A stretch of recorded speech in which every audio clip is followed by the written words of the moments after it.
this plays such a close, or this is so close to the next Yeah. topic that I want to talk about, because while we're on the idea of like affirmations, Hmm. words are so unbelievably powerful. So unbelievably powerful that I did not realize this, even though the hints were there. Because Domingo Ruiz says this in the Four Agreements, like words are magic. Yeah. And they can be used beautifully or like black magic. Yeah. And I swear to God, this only clicked like a year ago on how profound language and words are, and how unconsciously I've spoken my entire life, or have been taught to speak. Yeah, it spells. If we literally spells, we're literally spelling. And the moment that you realize how powerful your words are, you'll never be the same. Okay, goosebumps. Yes. Yeah. So we were talking before about affirmations. And I want to talk almost about like negative affirmations, because like you said that, you brought that up, and it's like so many of us do that all the time, whether it's out loud, like looking for sympathy, or if it's just to ourselves, and we're just like, I'm not good enough, I'm miserable, I hate myself. Or you constantly dwell on the things you don't have or Yeah. don't want. Right. That just, it reinforces it again. Everything is energy. You're putting that negative energetic charge on those words, on those thought patterns. So the universe is just going to give you more of it, because that's what you are putting out. Yeah. We've talked a lot on the deep life in general about the idea of limitless potential. And that's what I was referring to earlier when I talked about the void. The void is limitless potential. And if you exist in limitless potential, like how do you get things? You need to choose one of the potentials and bring it into tension with yourself. Set an intention to bring one thing into your life. So it's the thing that you're focused on, the thing that you're constantly saying or repeating in your mind, the feeling and the thought that's always present.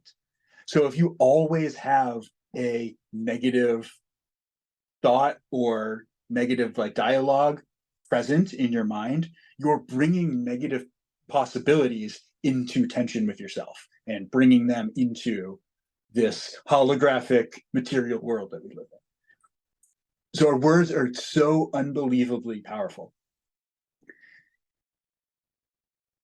So I think the solution is to pay attention to the words that you're using, whether you're speaking out loud or internally, because so many of us live in two worlds, or think we do.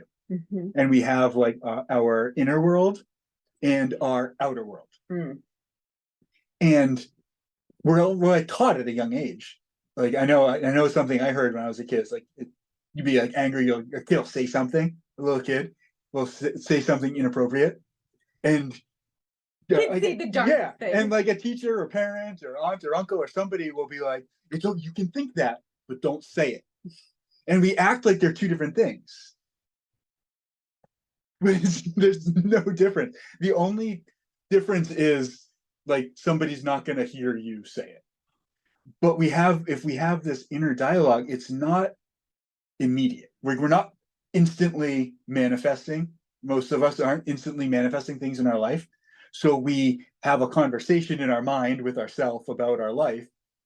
And then a little bit later in our life, that exact inner dialogue is presented to us as our 3D reality. And we forget that we were the ones that created it. So our ego makes up a story and like just describes the thing that we see back to us as if we're seeing it for the first time.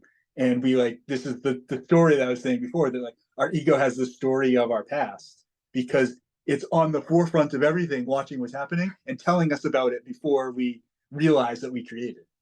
And that's how we like trick ourselves into being victims. It's crazy. I know. I'm glad you brought that up.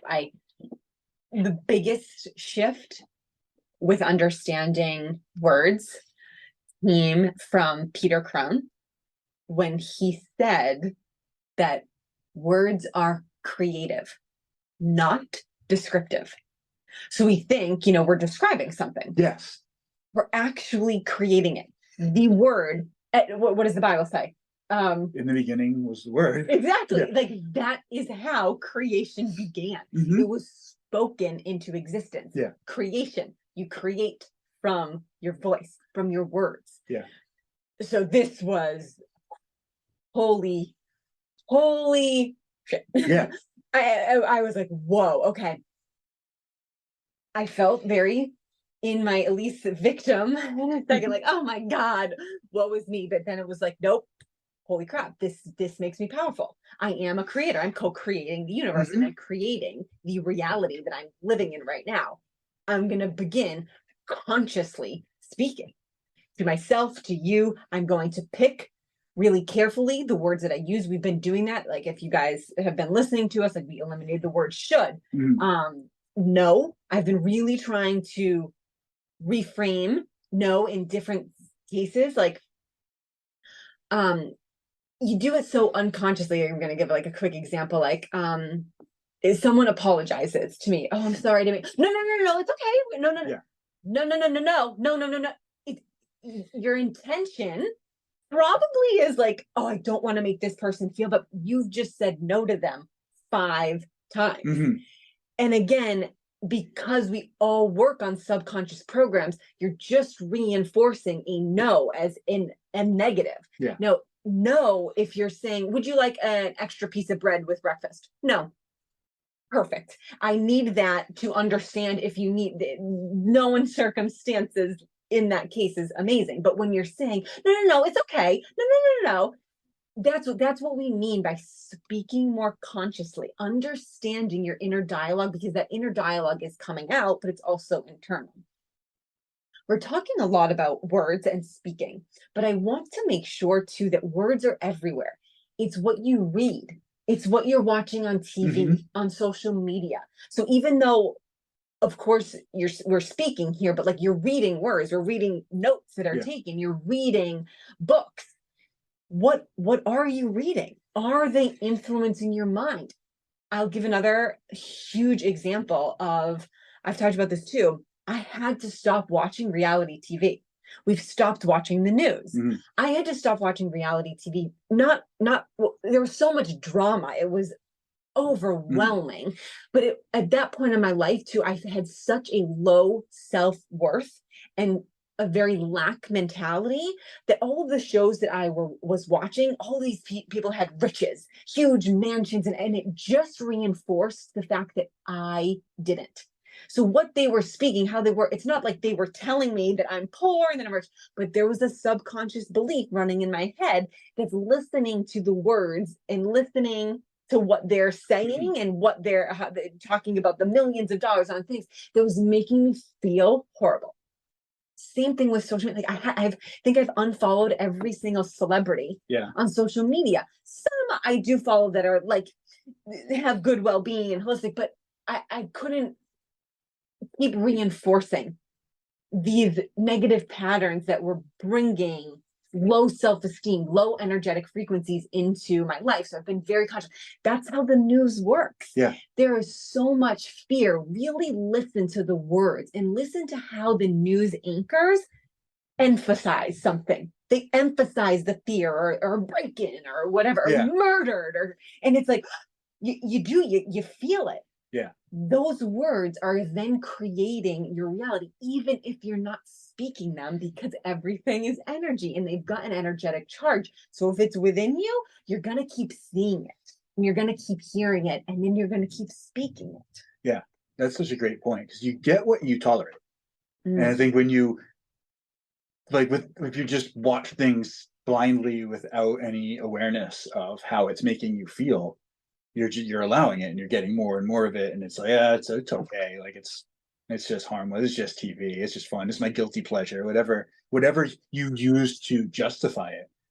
But it's if every time you watch that show it like brings you down and makes you feel shitty about yourself, it's the same as if you were sitting there talking shitty about yourself in your own words. It's the same thing, and if you allow yourself to keep doing that, you're going to keep getting the negative results. in the same way, like if like you mentioned, like we eliminated the word should from our vocabulary, and we're working on some other ones lately with your help. I've been attempting to say like I think less, and to like own things more. And I mean, sometimes I'm describing thinking, so it can be confusing. Where I don't want to just completely eliminate it. With like should, it's a little easier. It's like every once in a while, it's like I'm gonna say should, and then I'll say should, but I don't. But it's just to prove a point. Wherewith I think it's a little more complicated, but I mean in like a situation where it's like, I think I'll be done with this in 20 minutes. Or like, well, are you or are you not? Like, are you just because by using I think and using like other soft language like that, is basically I'm just like letting myself off the hook and not taking the responsibility or accountability for the things that I say I'm going to do or say I want to do. But it's like, hey, I think I'd like to maybe go to this. Like, do you want to do it or not? And just like own your shit. And I think it's been really, really powerful to not do that Yeah. anymore, and to like really only use words that I want to use and that portray the thing I'm attempting to say. Yeah. And I just as we're on you for an example, you're doing much better at it. I you, as I know you and have known you for years, and our transcending our limiting beliefs in older selves, you always talk about being the best version of you, and every day you strive for it. But how can you be the best version of you if you're thinking constantly from your ego? If your ego thinks your higher self knows, where so long you have doubted yourself. And it's like, Dan, no, what do you want in this moment? I probably am being like harsh at it, but like it makes sense, because then that means your ego's no longer running the show. Of course, we have to think things through from time to time, but more often than not, you do know in the moment what you want. And so many of us are silenced that way. And I think that that's how I grew up, and probably how you grew up. And it's especially over the years, we probably did it to each other and our relationship. We've had that conversation as well. So it's becoming aware. It's being conscious of everything that's attributing to how we're creating this reality, co-creating the world around us. Yeah. And it goes for almost like everything. It's like, is the way that you're speaking to yourself and others, is it creating like a victim mentality? Are you talking about how things are happening to you, or I can't believe this person did this thing, or whatever it is? And like, are your words making you weak, or are your words making you stronger? Is a really, really good question. We'll go back to affirmations a little bit, because another thing about speaking consciously is like slowing yourself down. And Yes. like breathing when you speak.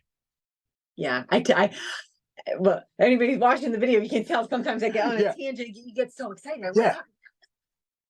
And that's another thing, and I do that too, and it's something I am trying to get better at, because it is almost like you also just said like too. The quicker we speak, I do the same thing. But like is another word we're trying to eliminate. That is a hard one. So I'm sorry. Oh yeah, so breathing.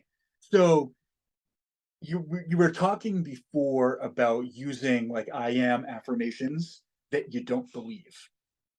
And when you're saying like I am thin, I am healthy, I am attractive, whatever words you want to say, but you don't believe it, you're gonna say it really fast. Like, or it's almost like rushing too. It's like it's uncomfortable to say I am thin if you look in yourself in the mirror and you think how fat you are, or I am abundant and I am wealthy, but you like are afraid to look at your bills and there's no money in your bank account. So it'll almost be like, I think a problem a lot of people come across is they'll be like, oh, okay, like law of attraction, affirmations, I'm going to do this and I'm going to change. And then they'll be like, all right, I am abundant, I am wealthy, I am rich, I have lots of money, I am great. And it's like you just rush through it, don't like actually do it consciously, and then expect it to like be like this magic spell. Yeah. But if you were like to like stop and really sit, I am abundant. Sit with it, breathe. You have to ground yourself and be present. Yeah. Present moment. Yeah. That's conscious speaking. And that's like conscious affirmations. And it's like, that's the way it's like, because it's going to be maybe uncomfortable. So do it again. Like, I am abundant, and take another deep breath. Okay. Like, you can sit with it and you can feel it. And you're like, okay. And you keep doing it like that rather than like, I'm abundant, I'm abundant, I'm abundant, I'm abundant. I did it 108 times. I'm good. This money's coming. And it's like, you didn't do it once. You rushed through it and you didn't feel it, or you weren't actually present.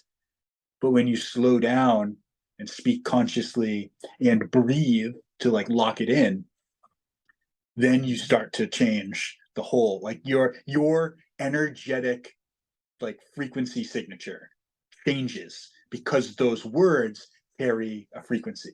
And then the idea that you attach to those words starts to resonate, and that carries a frequency, and your energy changes because you did it consciously. And that makes such a huge difference in making changes.